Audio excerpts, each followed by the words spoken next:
Hey guys, Dave from Nerdarchy, 4 nerds by nerds, hang out with this nerd. Nerdarchy's Ted. And today we help a GM decide where his campaign should go from here.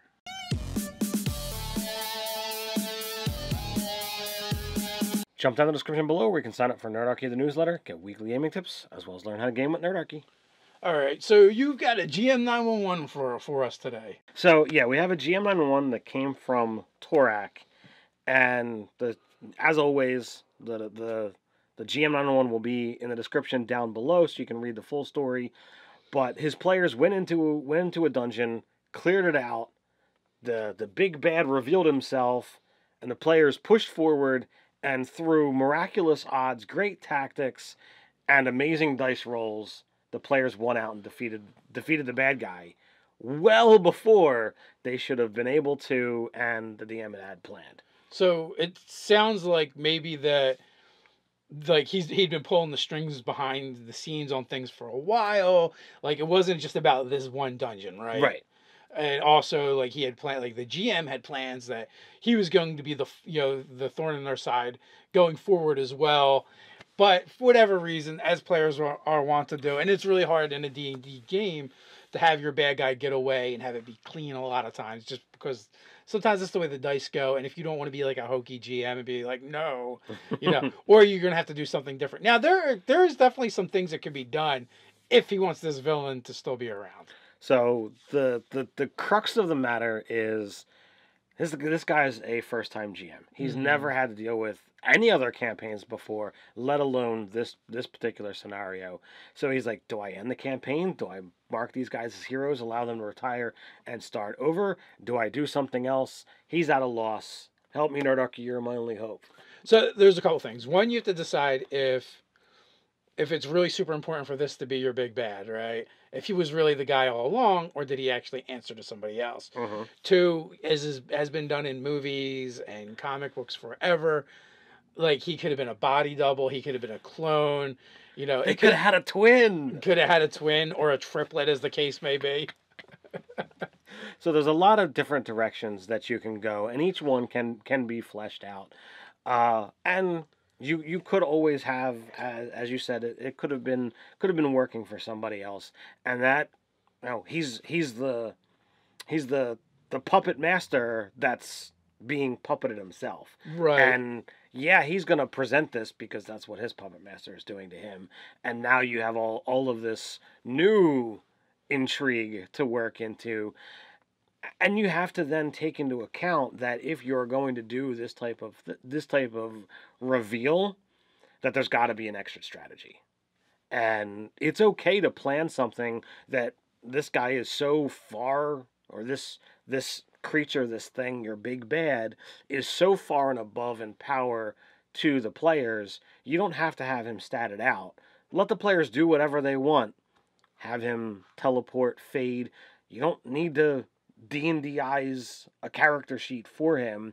Give him an exit strategy, and when they go into battle, his minions fly in and fight, and he vanishes. But that's more so for, like, if you're watching this and you have some ideas of some things you want to do, that for this guy, that bird has already flown. That bridge has been burned.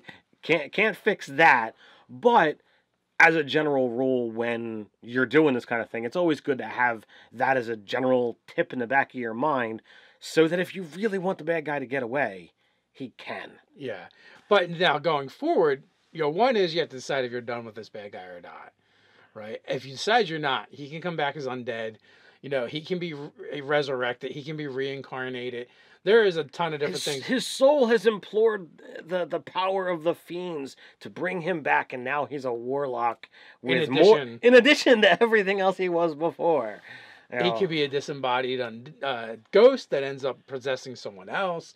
Like, there's definitely ways to bring this guy back if you want to continue with the storyline. But if you don't want to do it and go, nah, I'm going to give it to them. They had their happy ending. This is kind of like where it is. He also wants to know, what do I do with the campaign? Do I keep playing it? Well, the great thing about D&D is you can keep going and you can keep telling new stories, right? There's always going to be a new threat to the kingdom. The players, maybe they get castles now or whatever, depending on where you're at. but that's going to have its own problems that come with it. You know, you just, as Dave says, a story can roll in new directions. If you want this whole thing to be wrapped up, have some time taken off, and the players get to enjoy some downtime. There's even a whole UA on downtime that I think is gonna, get revealed again in Xanathar's Guide to Everything. So you've got things that can be done when adventuring isn't happening.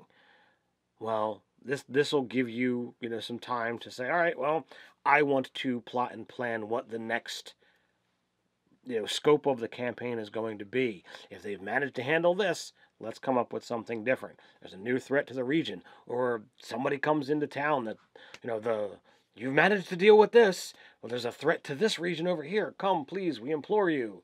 And you take them to a whole new area with whole new problems. Hell, I mean, that guy could have been a father, brother, had children. Like, you could even, tell a new story connected to the old story about someone that, so the next villain is specifically tailored to your players because they want revenge, because that was somebody who was important to them, or if you don't want to go in a completely new direction. And it depends on what level your characters are, too. If you're like, well, they wrapped it up and they're only, low to mid-level, but you want to see a campaign go all the way to level 20, then you're just going to tell more stories. You're going to tell new stories. There's always going to be things that can happen, new directions to go in.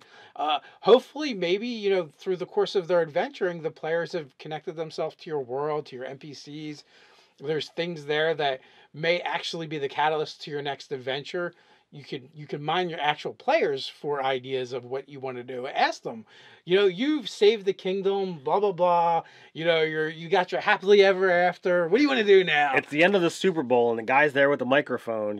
Where are you gonna go next? And they're like, Disney World, and you're like, that's awesome. It's just been infested with zombies. Or whatever, the plague or whatever. They burned it to the ground.